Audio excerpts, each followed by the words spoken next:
បាទលោកនាងជាទីមេត្រីមិននឹកស្មានថានៅពេលដែលមានភៀសសង្គ្រាមហើយមានជនភៀសសឹកនេះស្រាប់តែមានជនភៀសសឹកមួយចំនួនរីករាយទៅវិញពីព្រោះខ្លួនបានរួចចាកពីការឃុំឃាំងឲ្យរកស៊ីអក្រិតកម្មអនឡាញដូច្នេះជាបន្តទៅទៀតនេះខ្ញុំបាទនឹងមានបទសម្ភាសន៍ផ្ទាល់មួយជាមួយនឹងអ្នកស្រីមូសុខួរអ្នកស្រីមូសុខួរគឺជាប្រធានចលនាខ្មែរដើម្បីប្រជាធិបតេយ្យហើយក៏ជាអ្នកប្រយុទ្ធដ៏ស្វិតស្វាញមួយរូបប្រយុទ្ធប្រឆាំងនឹងអក្រិតកម្មអនឡាញក៏ប៉ុន្តែមុននឹងសម្ភាសន៍អ្នកស្រីនឹងខ្ញុំបាទក៏សូមអាននៅសេចក្តីប្រកាសមួយរបស់ចលនាខ្មែរដើម្បីប្រជាធិបតេយ្យតាក់ទងទៅរឿងសង្គ្រាមខ្មែរថៃនេះចលនាខ្មែរដើម្បីប្រជាធិបតេយ្យបានបង្ហោះសារមួយនៅលើបណ្ដាញសង្គមថាពួកយើងមានការសោកស្ដាយនិងចូលរួមរំលែកទុក្ខចំពោះគ្រួសារនិងទាហានដែលបានពលីជីវិតនិងសោកស្ដាយបំផុតចំពោះក្មេងៗដែលកំពុងតែរៀនសូត្រសុខស្រាប់តែត្រូវរត់ភៀសសឹកដោយសារតែថៃឈ្លានពានហើយសកម្មភាពទាំងនេះវាប៉ះពាល់ខ្លាំងមែនទែនទៅលើដែនអធិបតេយ្យជាតិនិងសន្តិភាពប្រទេសកម្ពុជាយើងក៏សង្ឃឹមថាអន្តរជាតិនឹងចូលរួមទាមទាររកយុត្តិធម៌សម្រាប់ប្រជាជាតិខ្មែរទាំងមូលបាទនេះគឺជាសេចក្តីប្រកាសរបស់ចលនាខ្មែរដើម្បីប្រជាធិបតេយ្យបាទខ្ញុំមិញនេះដូចជាឃើញអ្នកស្រីមូសុគួយបាទខ្ញុំបាទសូមជំរាបសួរបាទជំរាបសួរលោកចិនចិនបាទសូមគោរពបងប្អូនជំនុំជាតិចា៎បាទដូចខ្ញុំបាទបានជម្រាបលោកអ្នកស្ដាប់ហើយថាអ្នកស្រីជាប្រធានចលនាខ្មែរដើម្បីប្រជាធិបតេយ្យហើយក្នុងនោះអ្នកស្រីក៏ប្រយុទ្ធប្រឆាំងមែនទែនទៅនឹងអក្រិតកម្មអនឡាញនៅប្រទេសកម្ពុជានេះអ្នកស្រីមានអីដើម្បីជម្រាបជូនលោកអ្នកនាងកញ្ញាទេពីព្រោះថាខ្ញុំបាទតាមដានលើបណ្ដាញសង្គមឃើញអ្នកស្រីបានធ្វើដំណើរទៅប្រទេសអឺរ៉ុបមួយចំនួនមានអង់គ្លេសមានបារាំងមានបែលហ្ស៊ិកអីជាដើមដើម្បីតាក់ទងនឹងរឿងអក្រិតកម្មអនឡាញនេះមានអ្វីខ្លះដែលលោកជំទាវអាចរៀបរាប់បានបាទចាជាបឋមខ្ញុំសូមការអនុញ្ញាតពីលោកជនច័ន្ទបុតពីបងប្អូនប្រជាពលរដ្ឋឲ្យឮសំឡេងផ្ទាល់អំបញ្ញវិញលោកជនច័ន្ទបុតអរគុណណាស់ដែលបានអាននៅសេចក្តីថ្លែងការណ៍នៃចលនាខ្មែរដើម្បីប្រជាធិបតេយ្យក្នុងនាមខ្ញុំជាប្រធាននៃចលនាខ្មែរនឹងដើម្បីប្រជាធិបតេយ្យនិងតាមនាមនៃក្រុមប្រឹក្សាភិបាលនៃចលនាខ្មែរដើម្បីប្រជាធិបតេយ្យហៅថា KMD នេះគឺខ្ញុំសូមកោតទោសជាដាច់អហង្ការទៅលើឈ្លានពាននៃពីប្រទេសថៃមកលើប្រទេសកម្ពុជាយើងការឈឺចាប់នៃពលរដ្ឋខ្មែរយើងហើយជាមួយគ្នានេះក៏ជាការឈឺចាប់នៃពលរដ្ឋថៃដែរនៅពេលដែលមានសង្គ្រាមគឺពលរដ្ឋយើងត្រូវគិតអំពីការឈឺចាប់ការរងគ្រោះវេទនានៃពលរដ្ឋហើយនឹងជាពិសេសចំពោះយើងជាខ្មែរយើងឃើញថាច្បាស់ណាស់យើងមិនទទួលយកបានទេដែលគណៈបកនយោបាយនៃប្រទេសថៃឥឡូវយករឿងឈ្លានពាននៃប្រទេសកម្ពុជាហ្នឹងយកមកធ្វើជាការឃោសនាពីពួកគណៈបកនយោបាយនៃប្រទេសថៃនឹងចាប់ផ្ដើមគិតគូរអំពីការបោះឆ្នោតនៅប្រទេសថៃនៅពេលឆាប់នេះហើយដូច្នេះគេយករឿងឈ្លានពានប្រទេសកម្ពុជានេះយកទឹកដីប្រទេសកម្ពុជានឹងទៅធ្វើជាប្រធានបទនៃការឃោសនាបោះឆ្នោតយើងមិនអាចទទួលយកបានទេជាមួយគ្នានេះដែរយើងទាមទារជាដាច់ខាតសូមឲ្យប្រទេសកម្ពុជាយើងរដ្ឋាភិបាលនៃលោកហ៊ុនម៉ាណែតយករឿងការឈ្លានពាននេះយកទៅ ICJ ជាបន្ទាន់ពីព្រោះយើងបានឈ្នះហើយមានជោគជ័យនៃបញ្ចប់នៃសង្គ្រាមបានគឺទៅលើយន្តការអន្តរជាតិអង្គការសហប្រជាជាតិគឺ ICJ ហើយយើងក៏សូមឲ្យប្រទេសកម្ពុជាយើងរដ្ឋាភិបាលលោកហ៊ុនម៉ាណែតដូចជាខ្ញុំចូលរួមជាមួយនឹងអ្នកសារព័ត៌មានសូមឲ្យបង្កើនឲ្យបើកចំហឲ្យមានប្រជាពលរដ្ឋមានសេរីភាពនៅក្នុងការបញ្ចេញមតិឲ្យសង្គមស៊ីវិលមានសេរីភាពនៅក្នុងការធ្វើកិច្ចការងារឲ្យមានគណៈបកប្រឆាំងឲ្យមានសេរីភាពនៅក្នុងការចូលរួមនៅក្នុងនឹងអ្នកសារព័ត៌មានឯករាជ្យមានសេរីភាពមានសមត្ថភាពនៅក្នុងការចូលរួមដើម្បីដោះស្រាយបញ្ហាជាតិនៅពេលនេះគឺបញ្ហាការឈ្លានពានពីប្រទេសថៃចាអរគុណចាបាទអរគុណលោកជំទាវនៅពេលនេះខ្ញុំនៅសហរដ្ឋអាមេរិកខ្ញុំនៅ Washington DC បាទឆ្លៀតឱកាសនេះខ្ញុំក៏ចង់ទៅរាយការណ៍អំពីព័ត៌មានតាក់ទងនឹងសង្គ្រាមខ្មែរថៃនេះដែរហើយឆ្លៀតឱកាសនឹងខ្ញុំក៏នឹងស្អែកនេះខ្ញុំបាទក៏នឹងព្យាយាមតាក់ទងក្រសួងព័ត៌មានតាក់ទងរដ្ឋាភិបាលកម្ពុជាមើលក្រែងលោកក៏អនុញ្ញាតឲ្យក្រមអ្នកយកព័ត៌មានរបស់ទូរទស្សន៍អាស៊ីសេរីបានចុះវិលត្រឡប់ទៅប្រទេសកម្ពុជាជាពិសេសរាយការណ៍តាក់ទងទៅនឹងអំពីសង្គ្រាមរវាងខ្មែរថៃនេះហើយបានដំណឹងយ៉ាងណាខ្ញុំក៏នឹងមកជម្រាបជូនលោកនាងកញ្ញាសូមបើកពុកកញ្ចក់ទៅប៉ុណ្ណេះឥឡូវងាកមករឿង cyber crime នេះវិញ អក្រិតកម្មអនឡាញនេះវិញលោកជំទាវបានជ្រាបហើយសហរដ្ឋអាមេរិកនឹងគឺថាជាមួយនឹងសហភាពជាមួយនឹងប្រទេសមួយចំនួននៅអឺរ៉ុបជាពិសេសចក្រភពអង់គ្លេសជាដើមនឹងបានលាតត្រដាងអំពីអក្រិតកម្មអនឡាញហើយបានបង្កក់លុយ$15,000 លានរបស់មេអក្រិតកម្មអនឡាញមួយរូបឈ្មោះ Gen Z នោះដែលជាប្រធានក្រុមហ៊ុន Prince Group នោះឯងបន្តមកទៀតក៏មានការបិទ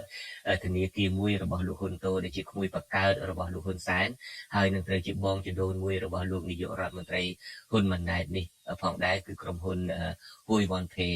មកដល់ពេលនេះអតិថិជនមានន័យថាអ្នកដែលយកលុយទៅដាក់នៅក្នុងធនាគារ Hui Won Pay នេះទៅដាក់ឲ្យដកចេញអត់បានទេពីព្រោះថាធនាគារនឹងបិទរួចមកហើយតើធ្វើម៉េចដើម្បីឲ្យជនរងគ្រោះដែលជាអតិថិជនរបស់ធនាគារ Hui Won Pay នឹងអាចបានលុយរបស់ខ្លួនមកវិញលោកជំទាវចាបងប្អូនឃើញហើយគឺការផលប៉ះពាល់ការផលប៉ះពាល់នៃ cyber crime ការឆៅបោកអនឡាញនេះប៉ះពាល់ទៅដល់សុវត្ថិភាពទីមួយប៉ះពាល់ទៅដល់សុវត្ថិភាពនៃប្រទេសជាតិយើងនឹងមិនត្រឹមតែប្រទេសជាតិយើងទេប៉ះពាល់ទៅដល់សុវត្ថិភាពទៅដល់តំបន់អាស៊ីទាំងមូលហើយនឹងទូទាំងសកលលោកពីព្រោះពេលណាយើងនិយាយអំពីអក្រិតកម្មឆ្លងដែន cyber crime យើងនិយាយអំពីមិនត្រឹមតែការឆៅបោកទេបងប្អូនយើងនិយាយអំពី mafia ហើយនេះ mafia ចិនហើយយើងនិយាយអំពីការជួញដូរមនុស្សយើងនិយាយអំពីទនកម្មទារុណកម្មធ្ងន់ធ្ងរទៅដល់មនុស្សយើងនិយាយអំពីការលាបលុយកខ្វក់ទាំងអស់នេះ mafia គេប្រើប្រព័ន្ធកៅច្បាប់ដែលប៉ះពាល់ទៅដល់សេដ្ឋកិច្ចជាតិតំបន់ទូទាំងសកលលោកហើយឥឡូវប៉ះពាល់ទៅដល់សេដ្ឋកិច្ចនៃប្រជាពលរដ្ឋនិយាយឲ្យខ្លីខ្ញុំចង់ឲ្យបងច្បាស់ជាបងប្អូនចង់ដឹងហើយធ្វើយ៉ាងម៉េចបងប្អូនឥឡូវបងប្អូនខ្ញុំទៅតែមកពីចក្រភពអង់គ្លេសហើយខ្ញុំបានទៅដល់ទៅអាល្លឺម៉ង់ខ្ញុំទៅដល់ប៊ុចសែលឡាក់ចម្លើយគឺខ្ញុំមើលឃើញជជែកគ្នាទៅគឺថាពលរដ្ឋខ្មែរឥឡូវសូមតែមានគណនីនៅធនាគារ Prince ក៏ដោយធនាគារ Hui Wonក៏ដោយចាយើង Hui Won Pay Hui Won Pay ចំណាយ Hui Won Pay ចាបងប្អូនយកឯកសារដែលបងប្អូនមានជាឯកសារគណនីរបស់បងប្អូនយើងឃើញថាធនាគារជាតិកម្ពុជាកំពុងតែសូមឲ្យបងប្អូនយកឯកសារនេះដែរបងប្អូនយកទៅប៉ុន្តែបងប្អូនយកទៅជូនទៅដល់ដាក់នៅស្ថានទូត3គឺទី1ប្រទេសអាមេរិកពីព្រោះប្រទេសនៅចក្រភពអង់គ្លេសព្រមទាំងប្រទេសអូស្ត្រាលីអាមេរិកនិងចក្រភពអង់គ្លេសបានសហការគ្នាហើយកិច្ចសហការនេះខ្ញុំបានទៅដល់អង់គ្លេសខ្ញុំស្ដាប់ឮទៅគេធ្វើការងារនេះយូរណាស់មកហើយសហការជាមួយគ្នានឹងរវាងអាមេរិកជាមួយនឹងចក្រភពអង់គ្លេសនេះគឺស្វាត់ស្វែងមែនទែនប្រព័ន្ធ FBI ប្រព័ន្ធច្បាប់ប្រព័ន្ធទាំងឡាយនេះគឺការគេចងក្រងច្បាស់មែនទែនទើបគេឈានទៅដល់ការបង្កទ្រព្យសម្បត្តិនៃឈិនឈីឥឡូវចូលដល់ខ្ញុំបាទសំកាត់ប្រសាសន៍លោកស្រីបន្តិចត្រង់នឹងលោកស្រីថាសូមឲ្យជនរងគ្រោះឬមួយក៏ជាអតិថិជននៃធនាគារ Prince ក្តីនៃធនាគារ Hui Won Pay ក្តីហ្នឹងឲ្យយកភស្តុឯកសារដែលជាភស្តុតាងថាខ្លួនបានដាក់លុយនៅក្នុងធនាគារហ្នឹងយកទៅតវ៉ានៅស្ថានទូត3ប្រទេស3គឺប្រទេសអាមេរិកប្រទេសអង់គ្លេសហើយនិងប្រទេសអូស្ត្រាលីតើមានប្រយោជន៍អីទៅដែលខ្លួនជាជនរងគ្រោះទៅដកលុយអត់បានពីធនាគារនៅក្នុងស្រុកខ្មែរនេះស្រាប់តែប្តឹងអាមេរិកប្តឹងអង់គ្លេសប្តឹងអូស្ត្រាលីវិញបាទពីព្រោះដល់ចុងក្រោយណាចាចុងក្រោយដល់ឥឡូវគេបង្កទ្រព្យសម្បត្តិហើយណាចាដល់ពីបង្កទ្រព្យសម្បត្តិហើយគេនៅពេលឡើងមានតុលាការមានករណីឡើងតុលាការអីហើយគេនឹងដកហូតទ្រព្យសម្បត្តិនឹងហើយទ្រព្យសម្បត្តិរបស់ណារបស់ជីនជីរបស់លោកអ៊ុនតូអ្នកណាដែលជាប្រធានដែលពាក់ព័ន្ធជាមួយនឹងការឆោបបោកនៅហើយជាប្រព័ន្ធនៃធនាគារ Prince និង Hui Won Pay នេះដល់ហើយការដកទ្រព្យសម្បត្តិរឹបអូសយកទ្រព្យសម្បត្តិហ្នឹងណាដែលទាំងអស់ មានយ៉ាងហោចមាន15,000 លានដុល្លារសហរដ្ឋអាមេរិកអញ្ចឹងទ្រព្យសម្បត្តិដែលគេអូសយកមកហើយតែគេយកទៅណាសហរដ្ឋអាមេរិក UK គេយកលុយនឹងទៅណាគេយកលុយយើងត្រូវតែយើងជាអ្នករងគ្រោះណាដាក់ពាក្យបណ្ដឹងនឹងឲ្យហើយដើម្បីយើងទៀមទាឲ្យលុយនោះយកមកសងយើងវិញពីព្រោះជាលុយរបស់យើងមែនទេចាហើយជាមួយគ្នានេះដែរ អញ្ចឹងខ្ញុំភាពបាទសូមសង្ខេបចំណុចហ្នឹងបន្តិចដូច្នេះអ្នកស្រីមានប្រសាសន៍ថាប្រទេសទាំងអស់ហ្នឹងមានអូស្ត្រាលីមានចក្រភពអង់គ្លេសមានសហរដ្ឋអាមេរិកហ្នឹងឥឡូវនេះកំពុងតែរៀបចំបង្កកទ្រព្យសម្បត្តិមានលុយកាក់មានអីនៅក្នុងធនាគាររបស់ Gen Z របស់ហ៊ុនតូអីជាដើមយើងទាំងអស់គ្នាដឹងថាហ៊ុនតូហ្នឹងមានទ្រព្យសម្បត្តិមានផ្ទះនឹងធំសម្បើមណាស់នៅទីក្រុងមែលប៊នហ្នឹងដូច្នេះបើសិនជាគេរកឃើញថាការដែលហ៊ុនតូមានលុយទៅទិញផ្ទះទៅទិញអីពេញណាពេញណីហ្នឹងគឺជាលុយដែលបានពីការបោកប្រាស់ហ្នឹងគឺរដ្ឋាភិបាលអូស្ត្រាលីជាឧទាហរណ៍ក្នុងចំណោមប្រទេសទាំង3ហ្នឹងខ្ញុំលើកទៅអូស្ត្រាលីនឹងមុនគេទេអាចនឹងរឹបអូសយកផ្ទះរបស់ហ៊ុនតូនេះហើយបើសិនជារឹបអូសយកផ្ទះហ៊ុនតូនឹងហើយបើសិនជាអ្នកដែលជាជនរងគ្រោះរបស់លោកហ៊ុនតូនឹងអាចប្តឹងទៅរដ្ឋាភិបាលអូស្ត្រាលីរដ្ឋាភិបាលអូស្ត្រាលីអាចនឹង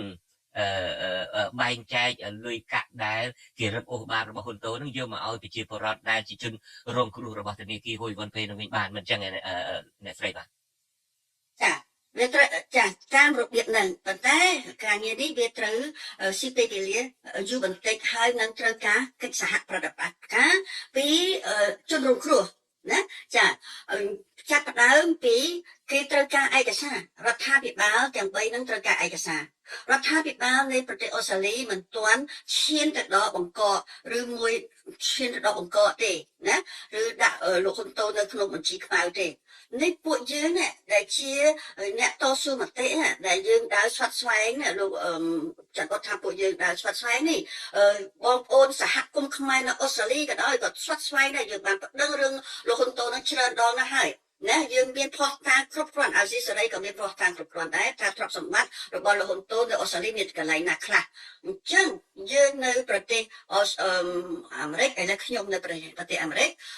ហើយខ្ញុំនៅអង់គ្លេសហើយខ្ញុំដើរគ្រប់ប្រទេសនេះគឺដើម្បីឲ្យតស៊ូមតិឲ្យប្រទេសនីមួយៗនោះសហការគ្នាបានទៅកើតឥឡូវក្នុងការសហការគ្នាក៏ពលរដ្ឋដែលជាជនរងគ្រោះក៏ត្រូវសហការគ្នាដែរនៅពេលនេះសូមបងប្អូនកុំខ្លាចអសោះបងប្អូនអ្នកជនរងគ្រោះដែលយើងស្ដាប់ឮមិនតិចជាង1000នាក់ទេមែនទេចា1000នាក់ចានៅក្នុងការ1000នាក់នេះលុយដែលបងប្អូនចាយបោកគេនេះគេចាយបោកតែម្ដងណាបងប្អូនមានសិទ្ធិគ្រប់គ្រាន់នៅក្នុងការតវ៉ាទៅលើអ្នកដែលកាន់លុយបងប្អូនអ្នកដែលនឹងយល់អាចយកលុយនឹងមកសងបងប្អូនវិញប៉ុន្តែគេខ្ញុំបាទសូមកាត់ប្រសាសន៍ខ្ញុំបាទសូមកាត់ប្រសាសន៍ដូចជំទាវបន្តិចពីពួកក្រុមការងារយើងបានចាក់វីដេអូនេះម្ដងហើយម្ដងទៀតខ្ញុំបាទគ្រាន់សូមជម្រាបថានេះគឺជាជនបរទេសដែលគេដាក់បង្ខាំងនៅក្នុងសន្តាគារមួយរបស់លីយ៉ុងផាត់ហើយដែលត្រូវបានរួចខ្លួនមកវិញហើយដូចសេចក្តីរាយការណ៍របស់យើងអញ្ចឹងគឺថាពួកគាត់នឹងជាជនភៀសសិតដែរក៏ប៉ុន្តែពួកគាត់ហាក់ដូចជាសប្បាយរីករាយមែនទែនពីព្រោះពួកគាត់បានរួចចេញពីការឃុំឃាំងដែលយើងហៅថាជាអ ுக ្រិតកម្មអនឡាញនោះបាទខ្ញុំគ្រាន់សូមបញ្យល់ខ្សែវីដេអូនេះបន្តិចដើម្បីផ្ដល់ជូនលោកឲ្យលោកនាងបានយល់ពីរឿងនេះហើយសូមផ្ដល់ទៅលោកជំទាវវិញចុះបាទ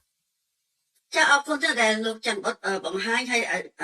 ទូអាស៊ីសេរីបង្ហាញនេះពីព្រោះយើងឃើញថាខ្ញុំបាននិយាយហើយការឆោបអនឡាញនេះគឺពាក់ព័ន្ធជាមួយនឹងការជួយដូរមនុស្សការបង្ខិតបង្ខំជនមនុស្សរហូតទៅដល់ការជួយទារុណកម្មរហូតទៅដល់សម្លាប់មនុស្សចាអញ្ចឹងហើយបានជាយើងឃើញថាប្រទេសកម្ពុជាយើងនេះគឺជាវាជាកន្លែងម៉ាហ្វៀទៅហើយដូច្នេះយើងជាពលរដ្ឋខ្មែរយើងមិនអាចអនុញ្ញាតឲ្យអញ្ចឹងបានទេអញ្ចឹងហើយបានយើងធ្វើការតស៊ូមតិនឹងដើរគ្រប់ទីកន្លែងនេះគឺដើម្បីបណ្ដោះប្រទេសជាតិយើងឲ្យចេញពីម៉ាហ្វៀណាចាឥឡូវត្រឡប់មកការធ្វើបងប្អូនប្រជាពលរដ្ឋដែលមានគណនីនៅធនាគារ Prince ធនាគារហ៊ុយវ៉ាន់ពេនេះបងប្អូនពីពួកគាត់នឹងដូរឈ្មោះច្រើនពេកចាពីបងប្អូនឯកសារបងប្អូនយកមានឯកសារដើម ណាបងប្អូនទុកឯកសារនៅដើមរបស់បងប្អូនកណន័យបងប្អូនធ្វើ photocopy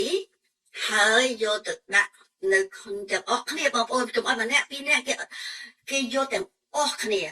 ពេលណាយើងមានទម្ងន់ណាមនុស្សច្រើននឹងមានទម្ងន់ដែរពេលខ្ញុំទៅចក្រភពអង់គ្លេសខ្ញុំទៅទីណាក៏ដោយខ្ញុំនិយាយអំពីការករណីបងប្អូនហ្នឹងហើយជនរងគ្រោះនេះបើនៅតុលាការប្រទេសកម្ពុជាជនរងគ្រោះរាប់ម៉ឺននាក់ចាញ់បោកពួកខាងអុកញ៉ាប៉ុន្មានប្រមាណនេះតែតុលាការប្រទេសកម្ពុជាជាតុលាការស៊ីលុយជាតុលាការនយោបាយជាតុលាការនៅក្រោមការសម្ពាធនៃអ្នកធំដូច្នេះតុលាការនៅប្រទេសកម្ពុជាបងប្អូនអត់មានសង្ឃឹមថាទទួលបានមកទេលុយហ្នឹងក៏ប៉ុន្តែឥឡូវនេះបងប្អូនមានសង្ឃឹមលុះត្រាតែបងប្រសាការគ្នាយកឯកសាររបស់បងប្អូនយកទៅដាក់នៅធនាគារទៅស្ថានទូតអង់គ្លេសនិងស្ថានទូតអាមេរិកទៅគេនឹងយកសំណុំរឿងណាស្ថានទូតនឹងត្រូវតែហើយយើងត្រូវតែឥឡូវមកខ្ញុំមកអាមេរិកនេះខ្ញុំនឹងនិយាយជាមួយនឹងរដ្ឋាភិបាលអាមេរិកក៏ខ្ញុំទើបតែនិយាយជាមួយរដ្ឋាភិបាល UK ដែរចក្រភពអង់គ្លេសដែរនៅពេលដែលត្រឹមតែក៏បង្កក់សម្បត្តិទ្រព្យសម្បត្តិអត់គ្រប់គ្រាន់ទេត្រូវតែផ្ដល់យុត្តិធម៌ដល់ជនរងគ្រោះអញ្ចឹងបើជនរងគ្រោះគេថាអញ្ចឹងមានឯកសារអីមានផុសតាងអីដែលមានជនរងគ្រោះឃើញទេអញ្ចឹងហើយបើខ្ញុំឡាយមកអាស៊ីសេរីនេះជំរាបបងប្អូនគេសួររកផុសតាងជនរងគ្រោះមានប៉ុន្មានបើជនរងគ្រោះគេអត់ប្តឹងណាគឺដូចជាបងប្អូនដែលមានកណន័យជាប់នៅហ្នឹងណាលុយកាក់ជាប់នៅហ្នឹងហើយបងប្អូនមិនប្តឹងដល់គេយកទ្រព្យសម្បត្តិហ្នឹងតុលាការនៅប្រទេសអង់គ្លេសប្រទេសអាមេរិកគេបង្កក់ឲ្យគេរឹបអូសយកទ្រព្យសម្បត្តិហ្នឹងបើយើងអត់មានអ្នកណាជាគេមិនដឹងថាជនរងគ្រោះជាអ្នកណាគេយកលុយហ្នឹងទុកទៅអីចឹងជនរងគ្រោះនៅពេលនេះត្រូវប្តឹងប៉ុន្តែខ្ញុំក៏ចង់និយាយដែរកិច្ចការនេះនឹងស៊ីពេលវេលាវែងឆ្ងាយកុំឲ្យបងប្អូនគិតថាខ្ញុំដាក់ឲ្យ2ខែទេមិនទាន់ឬសូអី3ខែទៀតហើយមួយសុខកុហកគេមិនមែនទេបងប្អូនយើងភ្ជាប់ជាប្រព័ន្ធជាមួយគ្នាជាជនរងគ្រោះក្នុងនាមជាជនរងគ្រោះបងប្អូនប្តឹងជាបុគ្គលបងប្អូនប្តឹងជាជនរងគ្រោះជាក្រុមតែម្ដងយើងនៅក្រៅប្រទេសជាមួយនឹងអ្នកអង្គការដទៃទៀតដែលគេមានជំនាញនៅក្នុងរឿងហ្នឹងយើងសហការគ្នាឈានទៅដល់យកទ្រព្យសម្បត្តិដែលបង្កក់ហើយរកអស់បង្កក់ហើយត្រូវរកអស់ណារកអស់ហើយសងមកជនរងគ្រោះវិញចាលោកជំទាវតាមពិតណាស់មិនមែនតែសហរដ្ឋអាមេរិកឬមួយក៏ចក្រភពអង់គ្លេសទេដែលបានបង្កកទ្រព្យសម្បត្តិរបស់មេអក្រិតកម្មអនឡាញទាំងអស់នេះមានប្រទេសដទៃទៀតថៃក៏ឮសូរថាមានបកកនៅសិង្ហបុរីក៏មានបកកដូច្នេះការដែលប្តឹងនឹងដូចខ្ញុំដោយលោកជំទាវបានរៀបរាប់អញ្ចឹងការដែលបកកនេះក៏ប្រទេសនឹងបើសិនជាមានភ័ស្តុតាងថាប្រជាពលរដ្ឋខ្មែរនឹងអ្នកដែលរងគ្រោះមែនទែនមានឯកសារត្រឹមត្រូវនោះក៏អាចប្តឹងដូច្នេះមិនមែនបើស្ដាប់លោកជំទាវទៅមិនមែនប្តឹងតែប្រទេស3សហរដ្ឋអាមេរិកអូស្ត្រាលីនិងកាណាដាទេជួនកាលពួកអស់នោះមានផ្ទះមានដីមានអីនៅឯសង្ហបុរីនៅឯប្រទេសថៃដែលតែប្រទេសដទៃទៀតដូច្នេះបើសិនជាអាចដាក់ទៅសង្ហបុរីឬអាចទៅដាក់នៅប្រទេសថៃបានទេត្រឹមត្រូវពីចាជានេះគឺជាពេលអរគុណដល់ទូអាស៊ីសេរីដែលយកវេទិកានេះអញ្ចឹងហើយបានជាសារព័ត៌មានឯករាជ្យយ៉ាងសំខាន់ណាស់ជាយកវេទិកាមួយនៅក្នុងការផ្ដល់ព័ត៌មានជូនទៅដល់បងប្អូនប្រជាពលរដ្ឋជាផ្ដល់ព័ត៌មាននឹងឯងដែលធ្វើឲ្យបងប្អូនប្រជាពលរដ្ឋមានអាចយកព័ត៌មាននេះធ្វើជាគំនិតរកផ្លូវទៅដោះស្រាយបញ្ហាចាហើយយើងដោះជាមួយគ្នាបើសិនជាយើងចាំតែនៅក្នុងប្រព័ន្ធតុលាការនៅប្រទេសកម្ពុជាយើងអត់មានសង្ឃឹមអីទាល់តែសោះហើយយកពពុះយើងខ្ញុំនៅក្រៅប្រទេសនេះយើងខ្ញុំឃើញការឈឺចាប់របស់បងប្អូននេះវាហួសប្រមាណណាអញ្ចឹងយើងមានទួនាទីចំណាក់ខ្មែរដើម្បីប្រជាធិបតេយ្យនេះយើងមានទួនាទីច្បាស់លាស់នៅក្នុងការផ្ដល់ព័ត៌មានជូនទៅបងប្អូនព័ត៌មានហ្នឹងគឺជាការអប់រំ ណាប្រាប់ពួកអប់រំការឈានទៅមានសកម្មភាពឈានទៅមានការទំនុកទុកចិត្តលើក្នុងខ្លួនឯងឈានទៅការបង្រួបបង្រួមយើងទាំងអស់គ្នាដើម្បីរកដំណោះស្រាយរួមគឺដំណោះស្រាយជាតិរបស់បងប្អូននេះជាទូនាទីរបស់ខ្ញុំទីអញ្ចឹងនៅពេលនេះដូចជាខ្ញុំបាននិយាយទៅហើយទោះបីជាយ៉ាងណាក៏ដោយខ្ញុំនៅតែមានសង្ឃឹមថានៅពេលដែលពលរដ្ឋយើងនៅគ្រប់វិស័យទាំងអស់តាំងពីយុវជនតាំងពីអ្នករកទទួលទានតាំងពីកសិករយើងតាំងពីខាងពលករដទៃទៀតដែលមានការរងគ្រោះគឺត្រូវតែរួមកម្លាំងគ្នាជាមួយគ្នាចាឥឡូវនៅក្នុងរឿងឆោបអនឡាញនេះជាគ្រោះថ្នាក់ធ្ងន់ណាស់ដល់ប្រទេសជាតិយើងឃើញគ្រាន់តែវិស័យទេសចរបងប្អូនជួយទូរលេខមកហើយធ្លាក់ 20% យ៉ាងតិចដោយសាររឿងអីដោយសាររឿង Cybercrime នឹងឯងហើយនឹងការឈ្លានពានពីប្រទេសថៃដូច្នេះឈ្មោះនៃប្រទេសកម្ពុជាយើងធ្លាក់ដុនដាបមែនទែនបើយើងមិនរួមកម្លាំងគ្នាយើងមិនហ៊ាននិយាយទេយើងនឹងចូលរួមជាមួយនឹងរដ្ឋរបបមួយដែលធ្វើឲ្យប្រទេសជាតិយើងបាត់បង់នៅគេឈ្មោះធ្វើឲ្យពលរដ្ឋបាត់បង់នៅទ្រព្យសម្បត្តិធ្វើឲ្យប្រទេសជាតិយើងនឹងមិនយូរមិនឆាប់ទេរឿងម៉ាហ្វ្យាហ្នឹងប្រទេសជាតិយើងជាប្រទេសម៉ាហ្វ្យាដែលពួកម៉ាហ្វ្យានេះបានការធានាពីណាមកពីអ្នកដឹកនាំនៃប្រទេសជាតិយើងនឹងច្បាស់មកចំហរបស់យើងខ្ញុំសូមបញ្ជាក់បងប្អូនអាចស្គាល់ទោសថាហេតុអីនៅពេលនេះគេកំពុងតែឈឺចាប់នឹងថៃនៅគេថៃឈ្លានពានខ្ញុំចាប់ផ្ដើមភ្លាមហើយ KMD មានសេចក្តីថ្លែងការណ៍រៀងរាល់ពេលគឺថ្កោលទោសរឿងថៃឈ្លានពានប្រទេសកម្ពុជាមិនមែនចំនួនរវាងខ្មែរនិងថៃទេនេះគឺការឈ្លានពានតែជាមួយគ្នានេះដែររឿង Cybercrime នេះគឺជារឿងមួយដែលជាគ្រោះថ្នាក់ដ៏ធ្ងន់ធ្ងរហើយអ្នកដែលត្រូវតែចាត់វិធានការបានដោះប្រទេសជាតិយើងចេញពីម៉ាហ្វ្យាបានគឺខ្ញុំនិយាយអត្រង់ទៅគឺលោកហ៊ុនសែនខ្ញុំនិយាយអត្រង់ដូច្នេះយើងខ្ញុំអត់មានអ្វីចង់នឹងប្រឆាំងនឹងលោកហ៊ុនសែនទេប៉ុន្តែយើងសូមឲ្យលោកហ៊ុនសែនយកគិតពិចារណាឲ្យជ្រៅមែនតើណាយើងឃើញការឈឺចាប់របស់ប្រជាពលរដ្ឋយើងជាពិសេសចូលទៅដល់សេដ្ឋកិច្ចហើយណា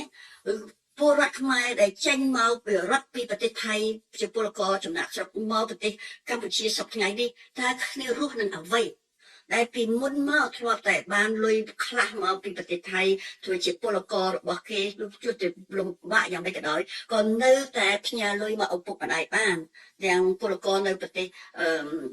ដទៃទៀតមួយឆ្នាំរាប់$4,000 លានក្នុងទឹកឥឡូវអស់ទាំងអស់អញ្ចឹងយើងសិតអស់គ្នានេះបើយើងនៅតែខ្លាចយើងនៅមិនហ៊ាននិយាយយើងនៅតែគិតថាទុកឲ្យអ្នកដឹកនាំគិតទៅរឿងនយោបាយមិនមែនជារឿងយើងណាអានឹងយើងខុសហើយ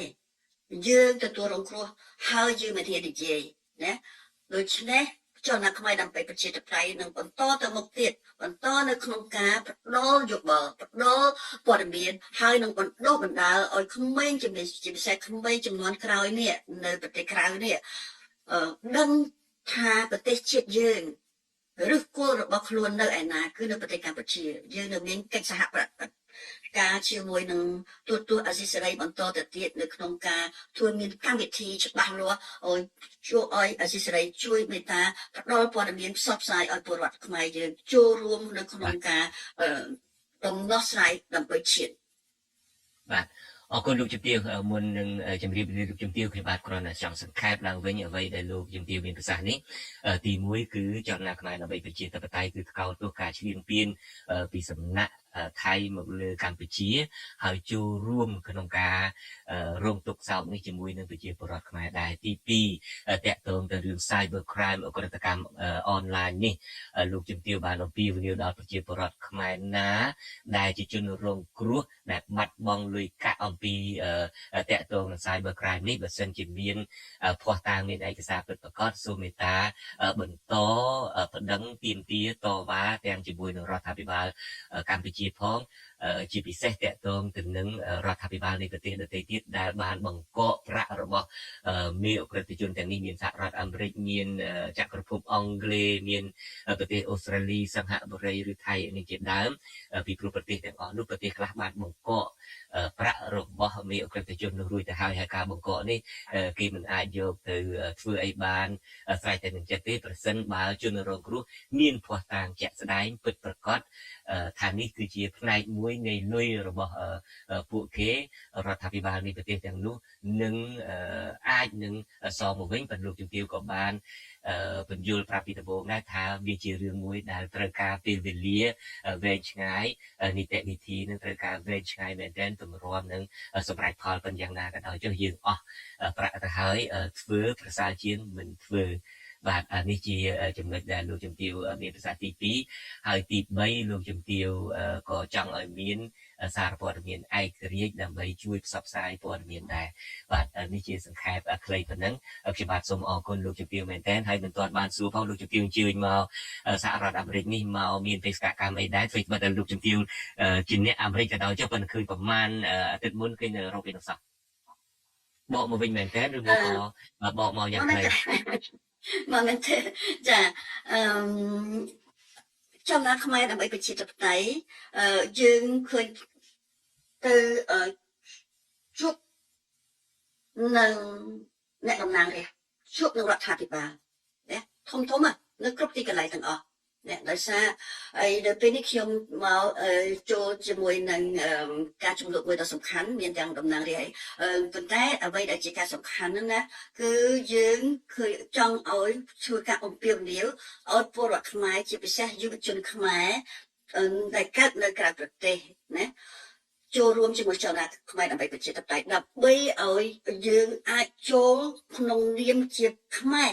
ទៅជួបជាមួយនឹងរដ្ឋាភិបាលនៅប្រទេសទី3ទី2ទី3របស់យើងនេះដើម្បីឲ្យសំលេងខ្មែរនេះរឿងខ្មែរនេះគឺយកចិត្តទុកដាក់មែនទែនណាចាសូមអំពាវនាវទោះបីជាទូរស័ព្ទទៅឲ្យអ្នកតំណាងរាស្ត្រយើងក្តីទៅជួបជាមួយអ្នកតំណាងរាស្ត្រយើងក្តីសូមធ្វើឲ្យបានសកម្មបំផុតនេះហើយគឺជាសំលេងដែលគេបំបត្តិនៅប្រទេសកម្ពុជាគេបំបត្តិសំលេងយើងអញ្ចឹងហើយគេមិនឲ្យយើងមានអញ្ចឹងគេរំលាយគណៈបកគ្រប់កន្លែងទាំងអស់ណាតែយើងមានសម្លេងយើងក្រៅប្រទេសយកសម្លេងយើងយកសកម្មភាពយើងអញ្ចឹងហើយគេអំពីនេះចងក្រងសកម្មភាពបណ្ដុះបណ្ដាលឲ្យមានផែនការត្រឹមត្រូវដើម្បីមកជួបជាមួយអ្នកមុខអ្នកការក្នុងនាមយើងជាខ្មែរដើម្បីរំដោះប្រទេសជាតិយើងបានអត់ទេនៅគ្រប់ទីកន្លែងទាំងអស់បើគេនិយាយតែលឺសូរតែខ្មែរលឺសូរតែម៉ាហ្វៀចេះយើងរងគ្រោះធ្ងន់ណាស់អ្នករងគ្រោះជាងគេគឺអ្នកដែលនៅប្រទេសកម្ពុជាអញ្ចឹងយើងមិនអនុញ្ញាតឲ្យបានអញ្ចឹងទេទោះបីធ្វើដំណើរដល់ណាក៏ដោយក៏ខ្ញុំនៅតែមកហើយពេលខ្ញុំមកដល់ប្រទេសណាក៏ដោយក៏មានសហគមន៍ខ្មែរនៅជានិច្ចមកជួបគ្នាជានិច្ចជាការអញ្ចឹងទាំងទោះបីដំណើរនេះជាប៉ុន្តែជាដំណើរវែងឆ្ងាយណាស់ក៏ប៉ុន្តែជាដំណើរមួយដែលធ្វើឲ្យប្រទេសជាតិយើងពិត